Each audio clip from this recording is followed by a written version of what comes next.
ನಮ್ಮ ಪ್ರೀತಿ ಹೋಗಿ ಬಾಟ್ಲಲ್ಲಿ ಸೇರ್ಕೊಂಡ್ಬಿಟ್ಟಿದೆ. ನಮ್ಮ ಪ್ರೀತಿ ಹೋಗಿ ಅಲ್ಲಿ ಡ್ರಗ್ಗಲ್ಲಿ ಸೇರ್ಕೊಂಡ್ಬಿಟ್ಟಿದೆ. ಎಲ್ಲಿ ಪ್ರೀತಿಸೋದು ನಾವು? ಹಂಗಾಗ್ಬಿಟ್ಟಿದೆ. ಈಗ ಅದರಿಂದ ಹೊರಗಡೆ ಬರಬೇಕು ನಾವು. ಹೊರಗಡೆ ಬಂದಾದಮೇಲೆ ನಾವು ಪ್ರೀತಿ ಕಡೆ ನೋಡೋಣ ಅಂದರೆ ನಾವು ಕಣ್ಣು ಬಿಡೋದ್ರಲ್ಲಿ ಬೇಕಾದಷ್ಟು ತೊಂದರೆ ಮಾಡಿಬಿಟ್ಟಿದ್ದೀವಿ. ಮನೆಗೆ ಬೇರೆ ಯಾರಿಗೂ ತೊಂದರೆ ಇಲ್ಲ, ನಮ್ಮ ಮನೆಯವರಿಗೆ ಭಾಳಷ್ಟು ತೊಂದರೆ ಮಾಡಿಬಿಟ್ಟಿದ್ದೀವಿ.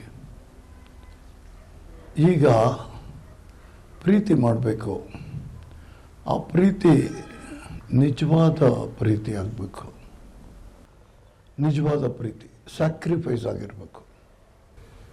ಯಾಕೆ ಇಲ್ಲಿ ತ್ಯಾಗ ಬೇಕು, ಸ್ಯಾಕ್ರಿಫೈಸ್ ಬೇಕು ಅಂದರೆ ನಾವು ಭಾಳಷ್ಟು ತೊಂದರೆ ಕೊಟ್ಬಿಟ್ಟಿದ್ದೀವಿ ಮನೆಯವರಿಗೆ. ಈಗ ಟ್ರೀಟ್ಮೆಂಟ್ ಸೆಂಟ್ರಿಗೆ ಬಂದಿದ್ದೀವಿ. ನಾವು ರೋಗಿಗಳು, ಅದು ಅವ್ರಿಗೆ ಗೊತ್ತಾಗಲ್ಲ. ನಾವು ರೋಗದಲ್ಲಿ ಸಿಕ್ಕಾಕ್ಕೊಂಡು ಭಾಳಷ್ಟು ತೊಂದರೆ ಕೊಟ್ಟಿದ್ದೀವಿ, ಭಾಳಷ್ಟು ತೊಂದರೆ ನಾವು ಪಟ್ಟಿದ್ದೀವಿ. ಈಗ ಕುಡ್ತನ ಬಿಟ್ಟು ಕಾನ್ಷಿಯಸ್ ಸ್ಟೇಟ್ ಆಫ್ ಮೈಂಡಲ್ಲಿ ಮತ್ತೆ ವಾಪಸ್ ಮನೆಗೆ ಹೋಗ್ತೀವಿ.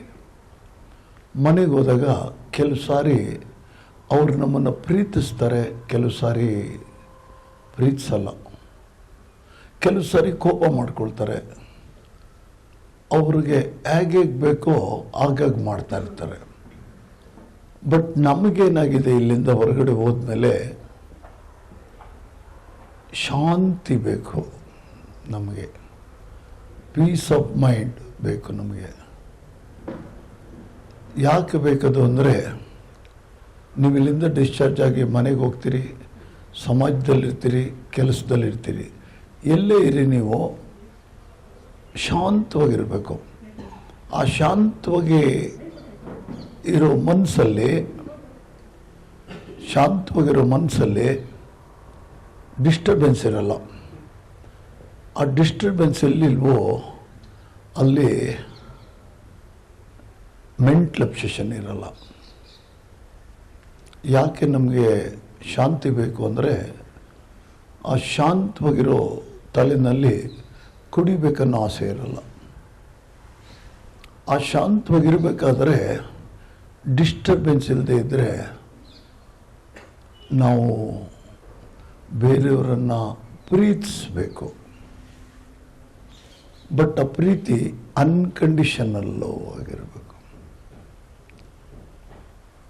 ಇದು ನಮ್ಮ ಸೋಬ್ರೈಟಿಗೆ ಫೌಂಡೇಶನ್. ನೀನಿಲ್ಲಿ ತೀರ್ಮಾನ ಮಾಡ್ಕೊಳ್ತೀಯ ಮನಸ್ಸಲ್ಲಿ, ನಾವು ಹೊರಗಡೆ ಹೋದ್ಮೇಲೆ ಸೋಬರಾಗಿದ್ದೇ ಇರ್ತೀನಿ ಅಂತ ತೀರ್ಮಾನ ಮಾಡ್ಕೊಳ್ತೀಯ. ಇದ್ದೇ ಇರ್ತೀನಿ ಅಂತ ತೀರ್ಮಾನ ಮಾಡಿಕೊಂಡಾಗ ಮಾಡಬೇಕಾಗಿರೋ ಕೆಲಸ ಏನಪ್ಪ ಅಂದರೆ, ಎಲ್ಲರನ್ನೂ ಒಂದೇ ಸಮವಾಗಿ ಪ್ರೀತಿಸಬೇಕು. ಕೆಟ್ಟವ್ರನ್ನೂ ಪ್ರೀತಿಸಬೇಕು, ಒಳ್ಳೆಯವ್ರನ್ನೂ ಪ್ರೀತಿಸಬೇಕು. ನಮಗೆ ಪ್ರೀತಿ ಕೊಡೋರನ್ನೂ ಪ್ರೀತಿಸಬೇಕು, ನಮ್ಮನ್ನು ನೆಗ್ಲೆಕ್ಟ್ ಮಾಡೋರನ್ನ, ನಮಗೆ ಡಿಸ್ಟರ್ಬ್ ಮಾಡೋರನ್ನೂ ಪ್ರೀತಿಸಬೇಕು. ಆ ಪ್ರೀತಿಯಿಂದ ನಮಗೇನು ಲಾಭ ಸಿಗುತ್ತೆ ಅಂದರೆ ಶಾಂತಿ ಸಿಗುತ್ತೆ. ಆ ಶಾಂತಿಯಿಂದ ನಮಗೇನು ಲಾಭ ಸಿಗುತ್ತೆ ಅಂದರೆ ಕುಡಿಬೇಕನ್ನೋ ಆಸೆ ಉತ್ಪತ್ತಿ ಆಗಲ್ಲ. ಅದಕ್ಕೋಸ್ಕರನೇ ನಮಗೆ ಪ್ರಾರ್ಥನೆ ಕೊಟ್ಟಿರೋದು. ನೋಡಿ, ಆ ಪ್ರಾರ್ಥನೆ ಅಂದರೆ ಪ್ರಶಾಂತತೆಯ ಪ್ರಾರ್ಥನೆ ಅಂತ ಕರೀತಾರೆ ನೋಡಿ, ಸೆರೆನಿಟಿ ಪ್ರೇಯರ್. ಆ ಪ್ರೇಯರ್ನ ಉಪಯೋಗಿಸಿ ನೀನೆಲ್ಲಿ ಶಾಂತವಾಗಿರ್ತೀಯ ಅಲ್ಲಿ ಡಿಸ್ಟರ್ಬ್ ಆಗೋದಿಲ್ಲ. ಎಲ್ಲಿ ನೀನು ಡಿಸ್ಟರ್ಬ್ ಆಗಲ್ಲ ಅಲ್ಲಿ ನಿನಗೆ ಮೆಂಟಲ್ ಅಬ್ಸೆಷನ್ ಇರಲ್ಲ.